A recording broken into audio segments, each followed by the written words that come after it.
Hey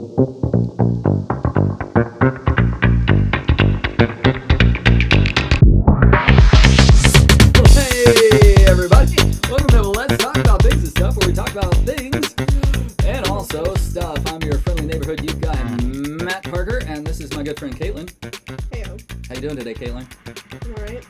Yeah? You know how I am doing today? I have a headache right now because we've got some construction. You could probably hear the construction going on next door. They're redoing some stuff in the office kind of suite next door, and so you could probably hear it right now.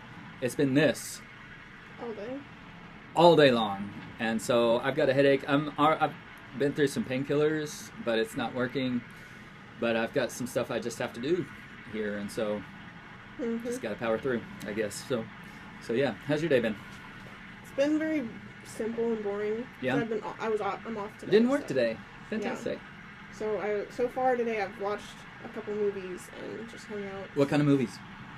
I am a sucker for a good rom-com, and I'll watch those cheesy Christmas romance movies just for the heck of it. Okay, hold on to that because we're going to talk about that here in just a minute. I've actually been doing some watching of some DC movies, like Wonder Woman, Man of Steel. I guess Netflix has recently signed a deal with the DC Comics franchise, and so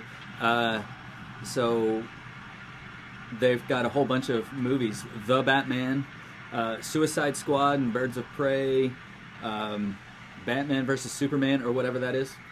But anyway, so I thought we'd ask, what's your go-to comic book movie franchise? Is it DC or Marvel, or are you into comics and not the comic book movies? Love to hear about that also. What's your go-to? Are you DC or Marvel? So, growing up, more often than not, we would watch Marvel movies, and we have Disney Plus, so we get Marvel movies with that. Okay. But Fantastic Four is your favorite one of all time. I honestly really enjoy that movie, though. Really? I really do. I actually really enjoy that movie. It is widely hated. Yeah. It's like the worst. But I actually kind of enjoy it. It's the same as Green Lantern in DC. That one? They were made about the same time, pretty close, maybe. I'd pick Fantastic Four over Green Lantern. I watched Green Lantern last night. Yeah? Yeah. It's not great. It's not top notch, but at the time when it first came out, I thought it was at least pretty good. Yeah, but it's like the early stages of the green screen, like the all green screen stuff, and the CGI was still Still lots of. I mean, there's still lots of like the uncanny valley when you're trying to make people look like people, but they're CGI. Yeah. You can still tell. But back then it was so bad, even worse. But anyway, so what is your go-to franchise, DC or Marvel? And what's your favorite kind of universe within that? Is it Batman, Superman, or is it Avengers in general, writ large, or specifically Spider-Man or Captain America, Thor, whatnot? So we'd love to hear about it. Did you ever say what your favorite is between the two? Oh, I'm not I like X-Men. Marvel, I think, has the better movie franchise. Like, the storylines are all the same. Captain America is Superman, except he doesn't fly. And he's not from a foreign planet. Batman is Iron Man. Except for some minor differences. They're kind of the same. There's some similarities you can see. They're telling the same stories. They're just different characters, and the movies are of distinctly different quality. And I'll tell you, Wonder Woman 1984. Yeah, I am really surprised that got made. I have not seen that. I've seen Wonder Woman, but I've not seen that one. Yeah, I'll tell you about it later. But it's definitely not my favorite. Interesting. Yeah, the storyline especially. But yeah, so I'd probably on movies I'd lean Marvel, but comic stories I prefer like X-Men, but they're telling the same story all the way around. It's all the same story. So yeah. So we'd love to hear about yours. You can post it in the comments, post it on social media, and tag us. We don't have a tag. or just come up to us on the street and let us know what your comic book franchise, movie franchise favorite is, DC or Marvel. Has anyone come up to you on the street yet about it? Not on the street. At church, I've had a couple of people tell me, but not on the street. I haven't had anyone come up to me about it, so. Well, I'll give you a $5 Culver's gift card if you go and We don't have to do that. the first person who approaches Caitlin at church and tells her what your favorite movie franchise is, DC or Marvel. Yes. Excellent. Okay. Well, all right. Well, let's move on to what you're consuming in the cultural arena. What have you been consuming? So, for this week, I chose one of the movies that I watched recently, and it's called Something from Tiffany's. Okay. And it's... Like Tiffany's the store? Yes. Okay. And so it's a rom... I don't know if it's really comedy, but there's romance to it, and it starts with two different couples, and one guy is planning to propose to his girlfriend, so he's at Tiffany's buying an engagement ring.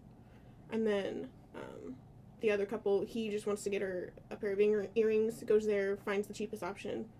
Well, they bump into each other. One guy who bought earrings got hit by a car. The guy who bought the engagement ring helped him in that situation because he was on the side of the road when it happened. And so ultimately their Tiffany bags got switched.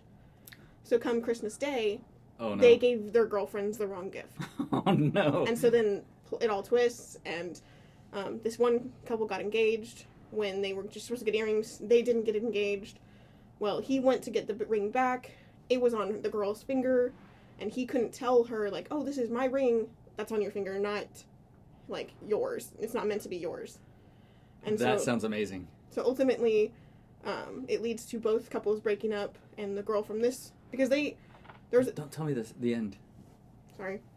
Okay, go ahead. Go ahead. Don't tell me the end, but go ahead with what you're saying.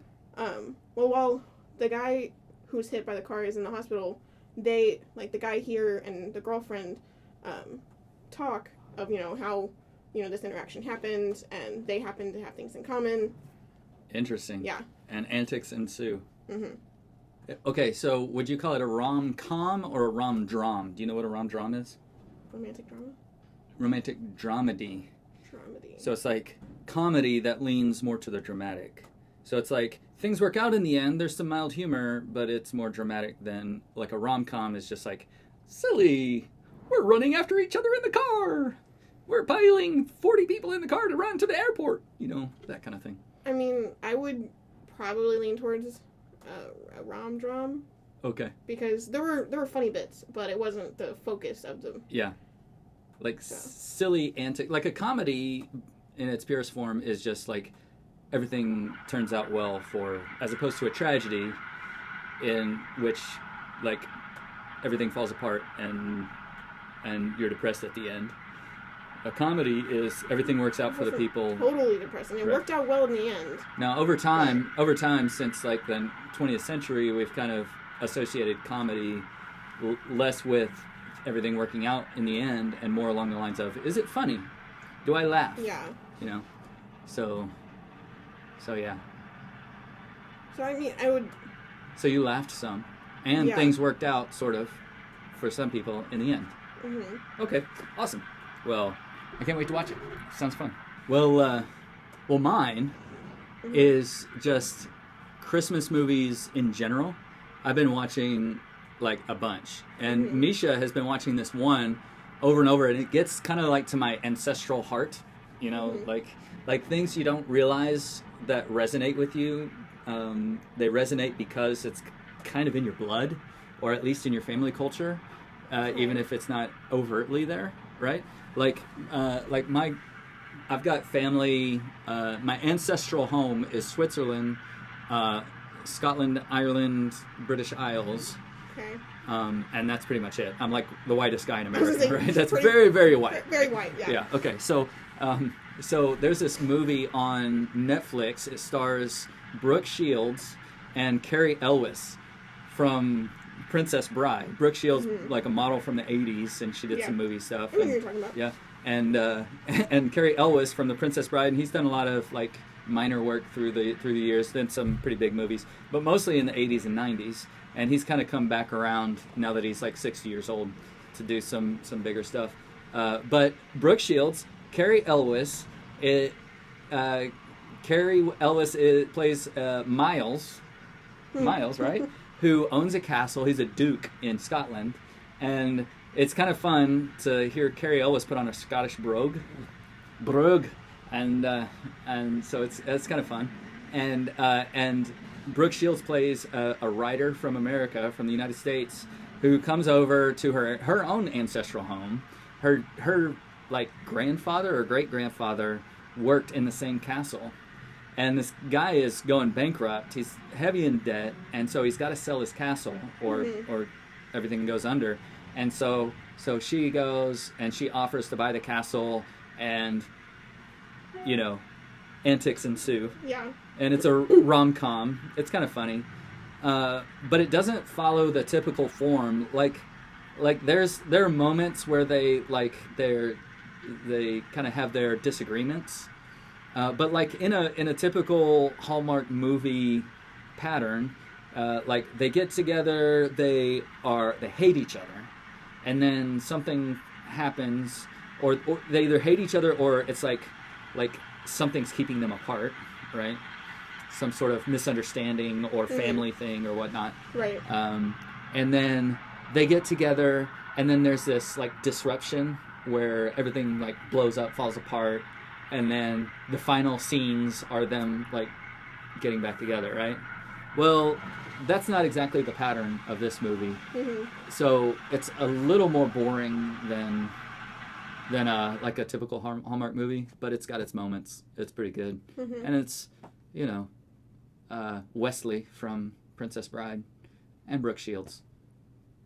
So that makes it worth watching. All right. Well, very cool. Yeah. So Christmas movies all around. Tis the season. I love it. I love a good Christmas movie. You can always, like, one of the things about Christmas movies is there's a comforting thing about knowing that everything's going to eventually turn out okay, even if it's not exactly how you thought it would be. Which sometimes they're creative enough that they get out of that pattern. Yeah. But instead of the cheesy Christmas romantic rom-com movie. Yeah, for most Hallmark movies, I'm like, there's the bad guy. There's the disruptor. They're gonna get together, and everything's gonna be fine. Like one I watched. So predictable. I watched like one of those this morning. It wasn't a legit Hallmark movie, but it was the exact makings of this girl. She went off to college, and then she went off to the big city, and then she was coming home for a Christmas. Oh yeah. Back in our hometown. That's the Hallmark pattern, isn't it? Her high school sweetheart was still single, and they end up together at the end. They're gonna do Shocker. it. It's gonna happen. Yeah. So. Well, Netflix evidently has been making a bunch of these like Hallmark style Christmas movies. Peacock is just playing Hallmark movies. They've like signed a deal where they can show a certain limited number of Hallmark movies on Peacock Plus on the streaming app. Netflix is just making their own, and yeah. Or you can go to Planet Fitness and just watch the Hallmark channel. Really? The gym. They have the Hallmark channel on. That's fantastic. It's hilarious. I love it. I love it. All right. Well, let's talk about what's in the headlines today. So what'd you find in the headlines? I found in the headlines, it was like this deal, like, it was like mental health help, not so helpful. It was that kind of headline. Okay. And so, like, this story, it was an op-ed in, I think it was the New York Times, was quoting studies that that suggested that school districts' approach to mental health issues in teenagers was actually more harmful than helpful, right? And it's because they focus so much on it, and in the good-hearted attempt to be like, we're going to help our students with this, but in focusing on it so much, they called it like they said it became more self-fulfilling. Like instead of helping people process their mental health issues, they brought them to the forefront so much so that everything that a teenager was encountering was interpreted through the mental health lens. So they were like, oh well, I must be depressed because I did poorly on this test, or my anxiety I'm so focused on my anxiety that I become more anxious, right? It's like that whole I forget the term that they used, but what do you think about that idea? Is that does that resonate with you? Have you ever experienced that? I don't really think I have. We were discussing this before we started filming this, that I appreciate the push for greater awareness of mental health, but it's become overwhelming with how much, because therefore, like you said, it's become the forefront of everyone's mind all the time in every decision and everything they do. Yeah. And so that becomes their greatest weakness. Right. When there are ways to cope and deal with it. The term that was used was prevalence inflation. Like, it's so prevalent that they inflate the number of cases by focusing on it so much. Mm-hmm. Right? Yeah. Okay. I mean, I have some level of social anxiety, of like doing something new out in public by myself is intimidating, but it won't stop me from doing it. Yeah. Or I don't know any other examples off the top of my head for myself, but I know there's more than just my mental health. So, yeah. Have you ever talked yourself into like being anxious or depressed about something? Like, you were completely fine with it before, but then you started thinking about it and telling yourself, getting into like negative self-talk, and then by the time before too long you were like full on depressed or anxious about it. I don't know that I can't say that I haven't done that, but I don't think of any immediate examples. I know I've talked myself out of plenty of things just to talk myself out of it, because I wanted to do that. Yeah. But nothing super about like being depressed or anxious about something. Even though I can see it having happened before in my life, but I don't see it as a reoccurring thing in my life. Yeah. So. I can see that. Yeah.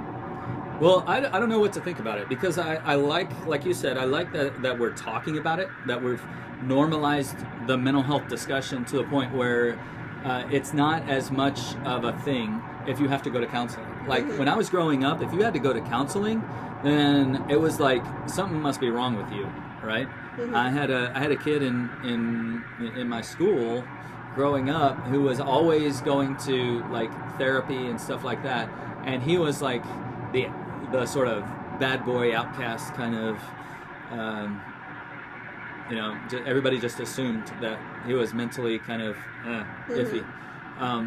So I'm grateful that we're out of that mode, and that we're able to talk about it without it being like a deal. But I wonder sometimes if there's some sort of street cred that comes along with saying, oh well, here's my mental health struggle, and then we try to up it, and it's kind of like a one-upsmanship kind of deal where, oh well, I'm really struggling, and so by focusing on it, it becomes sort of this way that we kind of stratify our social structure.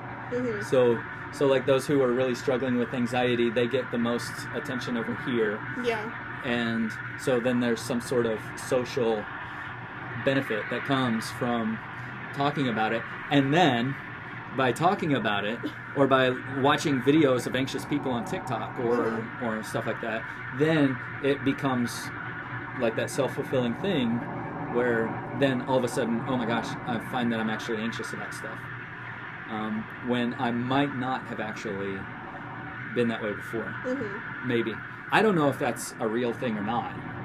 It seems like it can be, like they said, that prevalence of inflation kind of thing. And it seems like studies are kind of showing that. I don't know. But what do you think? Have you ever had a moment where you've talked yourself into or out of being anxious or depressed about something? Or do you think that's even a thing? I'd love to hear your thoughts about that. You can put them in the post them in the comments. You can send us a DM or on your own socials. We'll see them. And or you can walk up and approach us on the street. Approach Caitlin at church and tell her all about your mental health struggles. I genuinely want to hear them though. Yeah. That's one question I have. So we really would like to walk with you if you're struggling with a mental health issue and you're really having some struggles with that.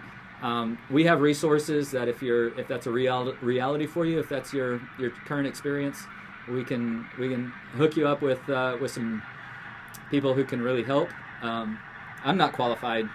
I can pray for you. I can talk with you. I can do all that stuff. Listen to your story, but I'm not exactly qualified to do therapy. I'm educated in talking about it, so I can talk to you about it. But I'm not, and I can't do therapy either. So yeah. Have you ever thought about moving on to your LPC? Because your degree could be. It's been in my thought. Yeah. Could be a next step for LPC, right? So I could, like, with my degree, UCM has a master's program that is, it's like family and marriage therapy, something like that. So it's been in my thoughts of my next step. So awesome. Well, very cool. Well, this has been Let's Talk About Things and Stuff, where we talk about things and also stuff. We'll talk to you next time.